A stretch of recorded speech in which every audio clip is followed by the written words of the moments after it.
안녕하세요. 저는 자동차 랩핑을 하고 있는 마스터랩 대표 이학수입니다.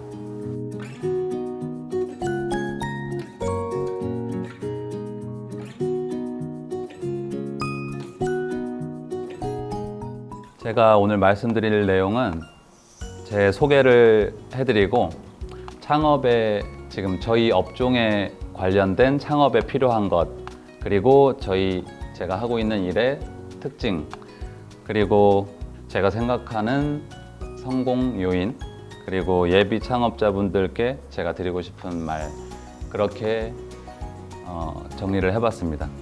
제가 하고 있는 일은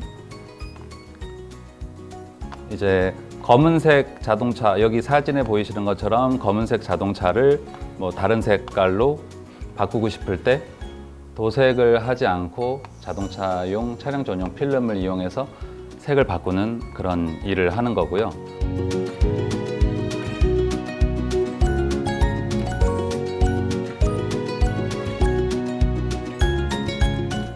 이제 신차 나왔을 때 그 깨끗한 도장면을 보호하기 위해서 투명 보호 필름을 이렇게 오토바이에도, 자동차에도 물론 하지만 오토바이에도 하고 있습니다.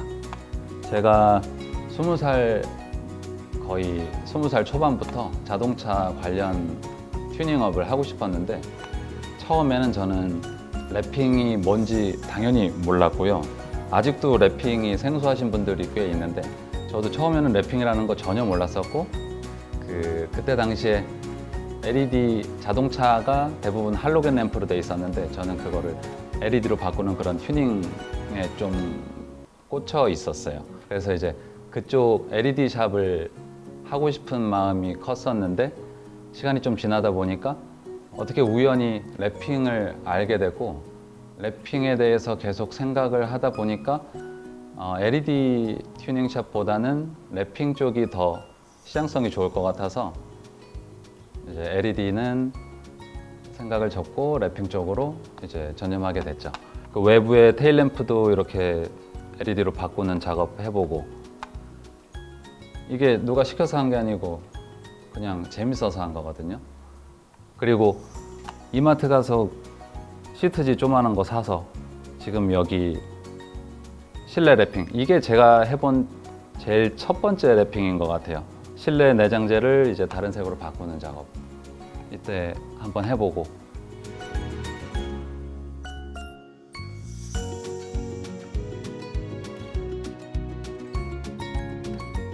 제가 이제 진짜 자동차 랩핑 쪽으로 완전히 접어들게 된 계기는, 그 당시에 타고 다니던 차가 사고가 났어요.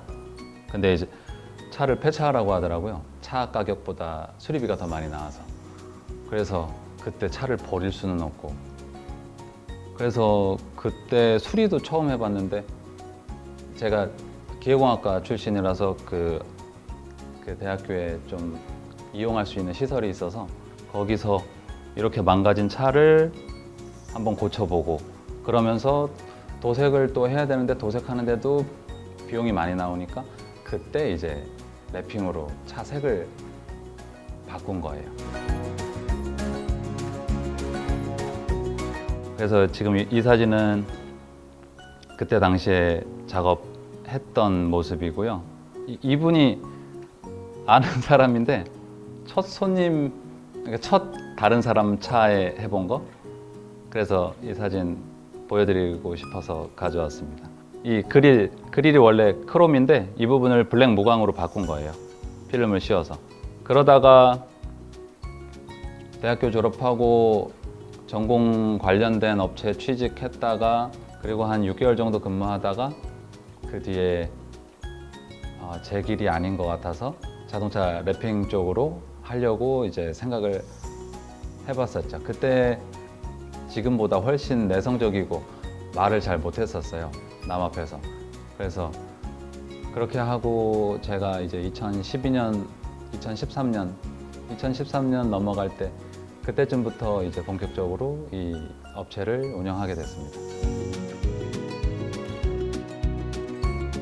첫 번째 매장이 수원에 오픈해서 2012년부터 15년까지 수원 매장에서 용인 매장으로 이제 확장 이전을 하게 됐죠. 기술이 완벽하지 않은 상태에서 손님들 차량 작업하면서 환불도 많이 해줘보고 작업에 하자가 있어서 환불도 해줘보고 고생을 엄청 많이 했었어요. 그렇게 한 3년 정도 여기서 차곡차곡 실력을 쌓고 고객들도 점점 생기고 하다가 2015년도에 티볼리라는 모델이 나오면서 그 차량이 지붕 쪽이 다른 색으로 투톤으로 나오는 그 옵션이 있었는데 그 옵션이 공장에서 이제 출고하려면 3주 정도를 더 기다려야 돼서 저희 같은 외부 매장에서 많이 시공을 하게 됐었어요. 그때 티볼리 덕분에 최고 매출도 나오면서 정말 바쁘게 일했었죠. 기분이 엄청 좋았는데 그 내부에 차가 한 대밖에 못 들어갔었어요. 처음 매장은. 그래서 여기 내부에서는 필름 시공을 했었고 그 필름 시공을 하기 위해서 외부에서 미리 탈부착을 좀 해놨었어요. 그러면서 밖에서 2대, 3대가 기다리고 여기서 시공이 완성돼서 나오면은 바로 그 다음 차 들어가고 뭐 그런 식으로 엄청 바쁘게 일했었어요. 그때 이 작은 매장에서 저랑 다른 시공팀원 3명, 그래서 총 4명이서 여기서 일을 하면서 그때 그 티볼리 덕분에 돈을 좀 모았었죠. 그래서 이제 2번째 매장으로 이전을 하게 됐고, 여기 첫 번째 매장은 14평 정도 되는 그 정도 평수였고요. 2번째 용인 매장은 이제 실내 평수 90평짜리, 주차장도 넓고.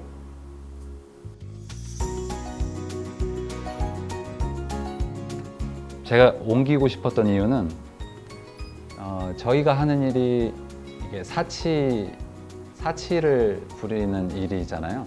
꼭 필요해서 하는 일이 아니다 보니까 약간 허름해 보이기도 하고 이제 쪼만하고 그런 거에, 그러니까 제가 자격지심을 많이 느꼈었어요.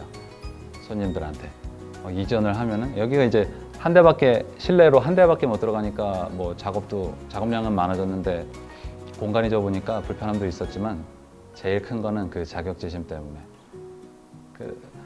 그래서 이전을 하게 되었고요. 이전을 하니까 이제 일단 엄청 넓고 번지를 하니까 그러니까 그런 기분이 사라지더라고요. 그래서 손님들 앞에서 좀 더 당당해질 수 있었고 그랬습니다. 그렇게 하다 보니까 어느 날 그 서민가프에서 작가님이 연락을 하셔서 뭐 이것저것 물어보시더니 방송을 하자는 거예요.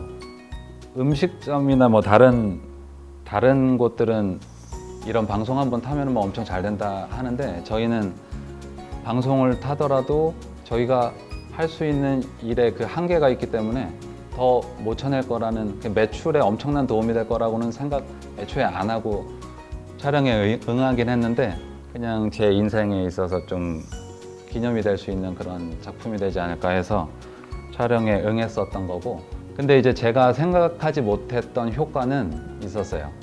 그 서민가프에 나간 걸로 인해서 그 뒤에도 극한직업에서도 촬영 의뢰가 와서 촬영을 하게 됐고, 그리고 MBC 생방송 오늘 저녁에서도 촬영을 하게 됐었고, 그 이후에도 뭐 다른 데서도 좀 연락이 왔었어요. 이제 그런 방송 매체가 이제 매출로는 영향이 없지만 그래도 그걸로 인해서 이제 이 업을 창업하고자 하시는 분들이 저한테 연락을 많이 하시더라고요. 좀 알려지다 보니까. 그래서 교육생 모집을 하게 됐죠, 그때부터. 그래서 시공에서 생기는 매출도 있지만 교육을 해드리면서 받는 그 교육에 대한 매출도 이제 추가로 부수적으로 생기게 됐어요. 제가 처음에는 랩핑 교육을 이제 그냥 얼떨결에 요청하시니까 얼떨결에 하게 됐는데, 랩핑 교육에도 약간의 홍보를 하면서 열심히 하고 있거든요.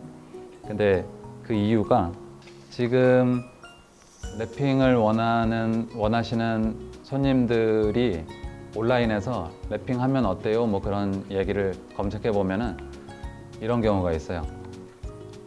전체 랩핑 하면 엄청 스트레스 받으니까 하지 마세요. 그런 말들이 있는데 그 이유가 뭐냐면 랩핑은 필름을 늘려서 곡선 평판인 필름을 곡면에 늘려서 붙이는 시공인데 늘려서 붙였다가 너무 많이 늘려서 붙이게 되면은 그게 떨어지면서 그 박리되죠. 그러면 이제 AS 받으러 다녀야 되니까 그게 엄청 스트레스 받는 거예요. 근데 그게 전체 랩핑을 하면 엄청 여러 군데서 막 뜨는 거죠. 근데 실제로 그런 경우가 꽤 있어요. 그래서 좀 이제 오래 한 데나 잘한다고 뭐 소문 난 데나 그런 데들은 당연히 안 그렇겠지만은 이제 새로 생긴 샵들 중에서도 이제 제대로 안 배우고 그냥 오픈해서 하는 경우에는 그런 경우가 있는데 그런 거를 좀 많이 보다 보니까 그런 일이 발생하지 않게 하기 위해서 제가 랩핑 교육에 좀 신경을 쓰고 있는 거예요. 일단 저희 하는 일을 하려면 기본적으로 기술직이기 때문에 기술이 뒷받침돼야 되고 그리고 홍보, 기술은 엄청 좋은데 손님이 안 오면 헛일이기 때문에 홍보가 잘 돼야 되고요. 그렇게 이 두 가지를 하다 보면은 결국에 고객을 상대해야 돼서 고객 응대를 할 때 고객 응대하는 거 보면은 그 사람이 초짜인지 베테랑인지 알 수 있는데 고객 응대하는 노하우 그리고 손님들한테 받았던 스트레스들을 어떻게 풀어가면서 내 멘탈을 지킬 것인가. 궁극적으로는 계속 긍정적인 태도를 유지하고 있어야 도움이 되겠죠. 그래서 기술적인 부분은 저는 처음에 시작할 때 제가 원래 좀 손재주가 있는 타입이긴 한데 배울 곳이 마땅치는 않아서 저는 그때 페이스북에 독일에 있는 업체 이 랩핑하는 독일에 있는 업체 영상이나 그런 시공 장면이 담긴 그런 영상을 많이 참고했는데 그러면서 제가 직접 해보고 하면서 기술을 늘리게 된 거고요. 저는 거의 맨땅에 헤딩하다시피 해서 지금 이 자리까지 와 있긴 한데 이제 다른 분들은 지금 저희 업체 아니더라도 다른 곳에서도 교육하는 곳이 많으니까 교육을 충분히 이수하신 뒤에 이제 창업을 하시면 될 것 같습니다. 지금 저희 홍보 수단은 네이버 블로그 그리고 인스타그램, 유튜브 그렇게 세 가지가 있는데 처음부터 하던 거는 네이버 블로그였어요. 처음에 제가 창업하고 제가 시공한 사진을 온라인에 올리면서 글 적는데 되게 힘들어요. 포스팅 하나 하는데 한 두세 시간 정도 투자해서 포스팅 하나를 완성하게 되는데 그렇게 하나하나 하다 보니까 처음에 첫 손님 왔을 때 정말 신기했거든요.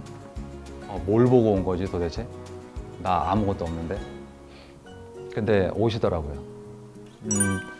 제가 하고 있는 일은 비교적 다른 업종이랑 비교했을 때 좀 창업 비용이 적게 들어가는 편이에요.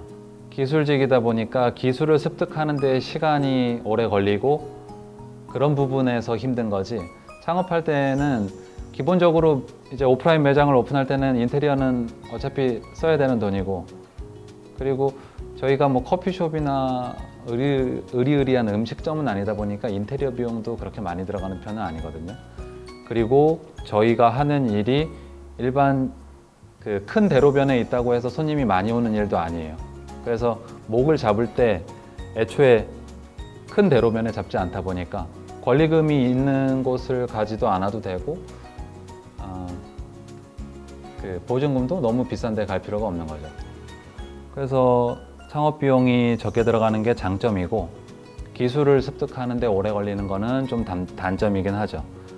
그리고 저희 일은 손님이 맡겼다가 직접 또 찾으러 오시고 하는 일이다 보니까 그 시간을 지켜줘야 되는데 예를 들어서 오후 5시에 시공이 들어왔는데 2시간이나 3시간 정도 예상했던 작업인데 시공 마무리 단계에서 실수가 있어서 필름이 찢어지는 경우가 생길 수 있어요.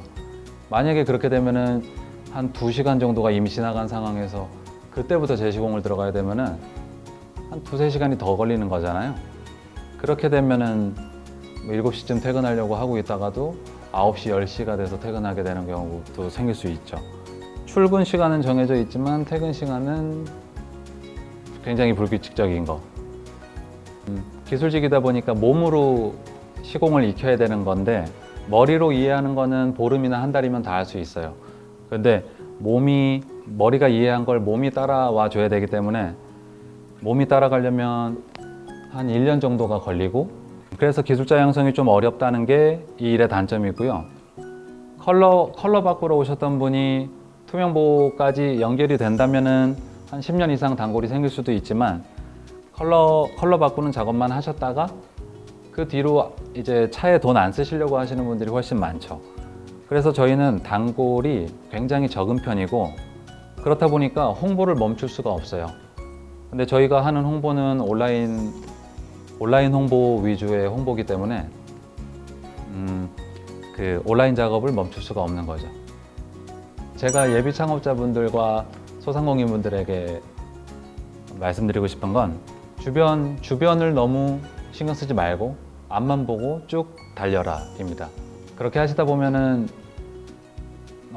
저처럼이라고 말씀드리기는 좀 쑥스러운데 저처럼 잘 되실 거라 믿습니다. 감사합니다.